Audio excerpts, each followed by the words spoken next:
আমন্ত্রণ কানেক্টিং বাংলাদেশে। প্রিয় দর্শক, আমরা এই মুহূর্তে এখন এই স্টুডিও থেকে সরাসরি সংযুক্ত হব গাইবান্ধার সাঘাটার তেলিয়ান গ্রামে। সেখানে কৃষি ক্লাবের সামনে কৃষকরা বসে আছেন আমাদের সাথে কথা বলার জন্য, এবং তাদের নানান সমস্যা রয়েছে। সেই সব সমস্যাগুলো সব হাতে নিয়ে আমার সঙ্গে সহযোগিতা করার জন্য রয়েছে আমাদের তথ্যকুলানি সীমা আক্তার।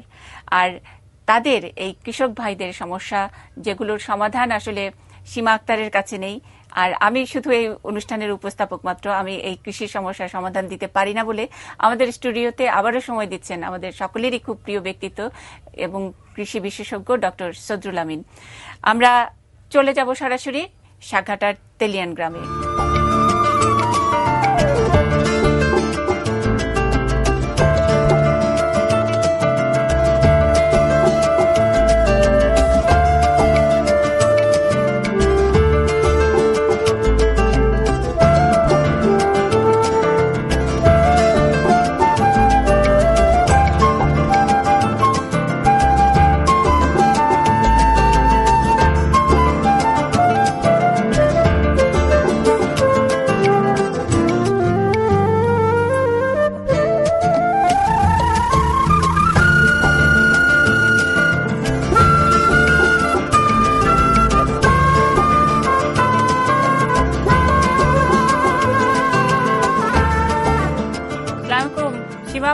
হ্যাঁ আপা বলেন। সীমা আপা, হ্যাঁ আমি শুনতে পাচ্ছি, বলেন। কেমন আছেন? ভালো আপু, আপনি কেমন আছেন? আমি ভালো আছি, কিন্তু আমরা বোধহয় বেশি সময় নষ্ট করলে ঝড় আসবে। আপনার ওইখানেও ঝড় আসবে, আমার স্টুডিওতেও ঝড় আসবে মনে হয়। আচ্ছা, তাইলে আর সময় নষ্ট না করে শুরু করা যাক। হ্যাঁ, আমরা শুরু করি। আমাদের আজকে প্রথমে কে কথা বলবেন? কোন ভাই কথা বলবেন? আজকে তো আমরা কৃষি সমস্যা নিয়ে কথা বলবো।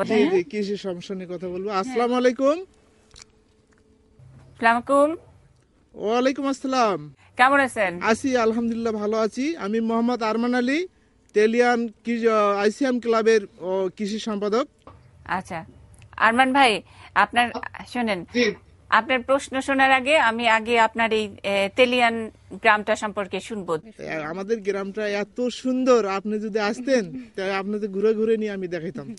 এখন তো একটু দেখতে পাচ্ছি, এখন একটু দেখতে পাচ্ছি, যেটুকু দেখা যায় ক্যামেরার মধ্যে, যেটুকু দেখা যায় ওইটুকু দেখতে পাচ্ছি। পুরোটা দেখতে চাই। আর এই যে আজকে যেহেতু কৃষি নিয়ে কথা বলবো, ওইখানে কি কি হয়, কোন গাছ ভালো হয়, কোন ফসল ভালো হয়, ওইটা একটু অল্প করে বলেন আমারে। আমাদের এখানে ধান চাষ খুব সুন্দর হয়, যেমন বোরো, তারপরে বেগুন, মরিচ, মিষ্টি কুমড়া, ফুলকপি, এই ধরনের চাষগুলো আমাদের এখানে ব্যাপক হয়। কিন্তু আমাদের এখানে নিচু এলাকা, তো ওই বন্যায় যদি এমন ফসল আমরা 16 আনা নাও পেই, তে আমাদের রবি শস্যের মধ্যে আমাদের খুব ব্যাপক 16 আনা ফসল পাই আমরা। এই হলো কথা। চর এলাকায় নদী তো বেশি দূরে না আপনাদের এখান থেকে? যমুনা নদী তো আমাদের গ্রাম থেকে মনে করেন যে 2-3 কিলো ফাঁকে, কিন্তু এখানে আমাদের গ্রামে বিল আছে, আমাদের ওই বাড়ির পিছনেও একটা বিল আছে, সামনেও একটা বিল আছে, তেলিয়ান এন্ড কালপানি, দুটো বিলের নাম। আমাদের গ্রামের দৃশ্যটা আসলে অনেক সুন্দর দৃশ্য। আচ্ছা, মাছ টাছ হয়তো না বিলে ইনশাআল্লাহ, কিন্তু প্রাচীন কালের অনেক মাছ আমরা হারিয়ে ফেলছি। এর কারণ হয়তো ওই বেশি ওই কীটনাশক প্রয়োগ করার কারণে হতে পারে। কীটনাশক ব্যবহার, জি, ওই উচ্চ জমিতে আমরা যে বড় ফসলে অযথা যে স্প্রে গুলো করি, এগুলো হয়তো পানির সাথে যে ওই বিলের মধ্যে যে মাছের প্রজনন ক্ষমতা নষ্ট করে দেয়। আর দ্বিতীয়ত আরেকটা জিনিস হলো কি, বিলগুলোর ওই গভীরতা কমে গেছে। গভীরতা কমে যাওয়ার কারণে মাছের যে একটা অভয় আশ্রয়, যেটা ওকে বলা হয়, এ ধরনের একটা সুযোগ পাচ্ছে না। তার মধ্যেও যারা মাছ ওই জালজার জলতার, তাদের মধ্যেও একটু ব্যতিক্রম আছে। তারা অনেক সময় দেখা যায় যে বিষ প্রয়োগ করে, গ্যাস ট্যাবলেট মেরে মাছ সব অল্প পানি, যখন পানি কমে যায় তখন তারা সবগুলো মাছ তোলার চেষ্টা করে। যার জন্যে যে প্রাচীন মাছগুলো আমাদের গ্রাম অঞ্চলে পাওয়া যেত, এগুলোর মাছের ওই খুব সমস্যা। আপা বলতে গেলে কি, গ্রামে গরিব মানুষ সব মাছের উপরেই আমিষের চাহিদা মিটাইতো, কিন্তু সাধারণ মানুষ যাদের পুকুর নেই, যারা ওই বিল থেকে মাছ সংগ্রহ করে খেত, তাদের অনেকটা সমস্যার মধ্যেই পড়ছে। যার কারণে আমিষের সমস্যা অনেক গরিব মানুষের ছেলেদের মধ্যে এটা লক্ষ্য করা যায়। আজকে যেমন আমাদের সাথে কথা বলার জন্য একসাথে হয়েছেন, উঠানে বৈঠক করছেন, এরকম তো আপনারা করতেই পারেন। হাটবারে আবার হাটে যাবেন একটু পরে আমি জানি। সবাই মিলে একটু নিজেরা যদি একসাথে হয়ে কিছু করেন, মাছের কথা বললেন যে মাছের প্রজনন ক্ষমতা নষ্ট হয়ে যাচ্ছে এই কীটনাশক দেওয়ার কারণে, জমিটা বিলের গভীরতাটাও কমে গেছে, সেটা সবাই মিলে বোধহয় এই সব সমস্যা বোধহয় একসাথে হয়ে সমাধান করা যায়। আর স্থানীয় প্রশাসন আছে, সরকারের লোক আছে, ডিসি অফিস আছে, তারাও তো বোধহয় আপনারা সবাই মিলে একসাথে গেলে তারাও তো মনে হয় একটু সহযোগিতা করবে। এগুলো তো অনেক ভালো উদ্যোগ।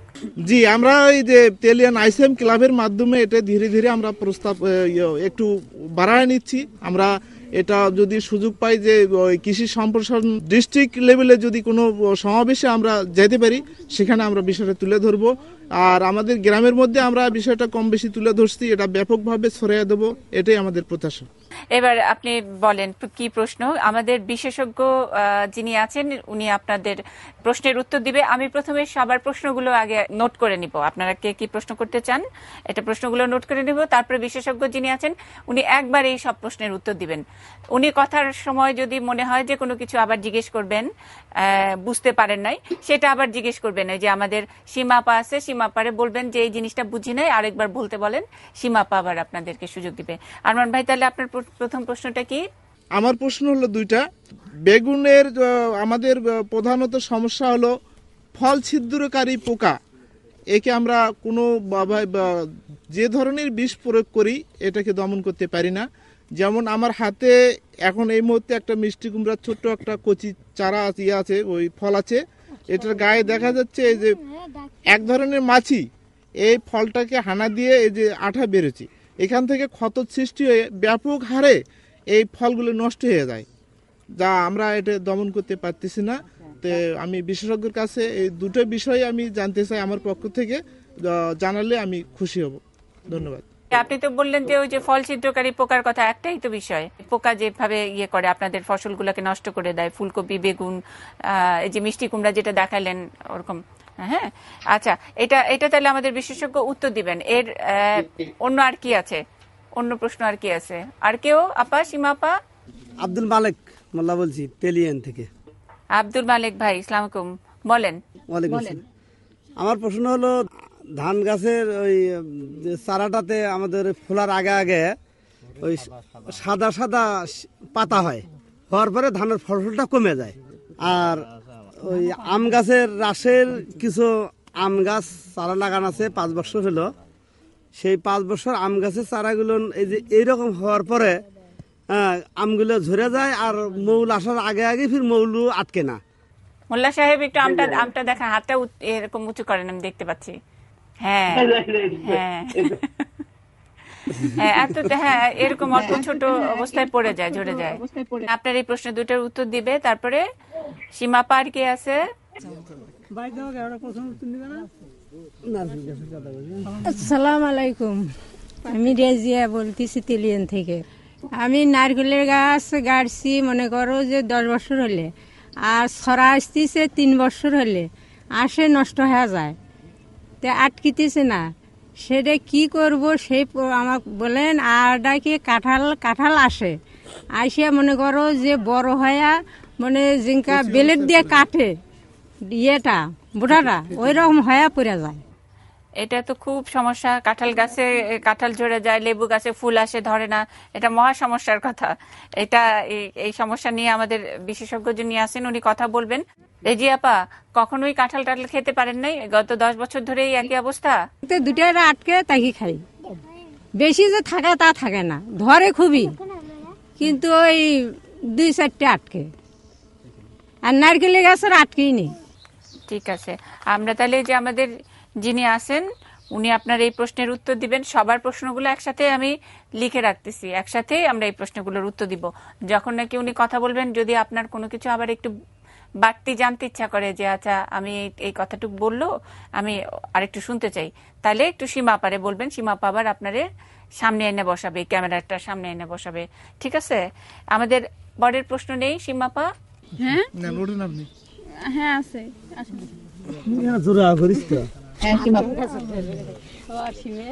আসসালামু আলাইকুম, আমি শীতল বলছিলাম তেলিয়ান থেকে।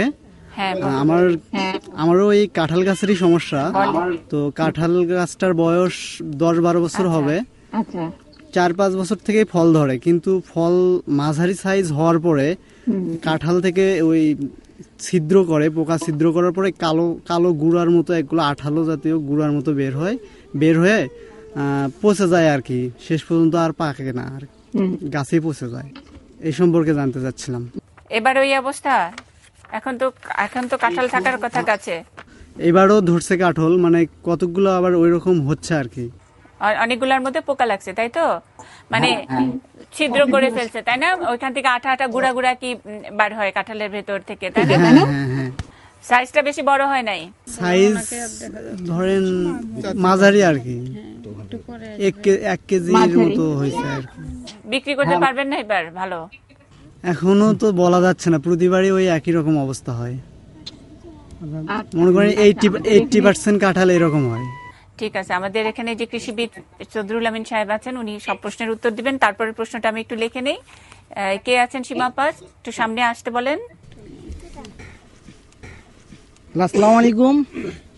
ওয়ালাইকুম সালাম, কেমন আছেন? হ্যাঁ ভালো, আপনি ভালো আছেন? জি ভালো আছি। আমি হামিদুল ইসলাম, তেলিয়ান আইসিএম ক্লাবের সম্পাদক। আচ্ছা তো বলেন।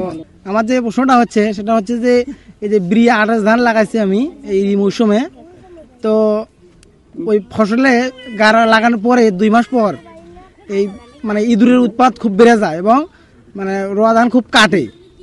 তো এখান থেকে ওষুধের মানে কীটনাশক ব্যবহার করছি, তারপরও ইঁদুরের উৎপাত থেকে রক্ষা পাওয়া যায়নি। তো আমার প্রশ্ন হচ্ছে এটা কিভাবে নির্মূল করা যায়? কি প্রতি বছরই হয় নাকি এবারই হলো?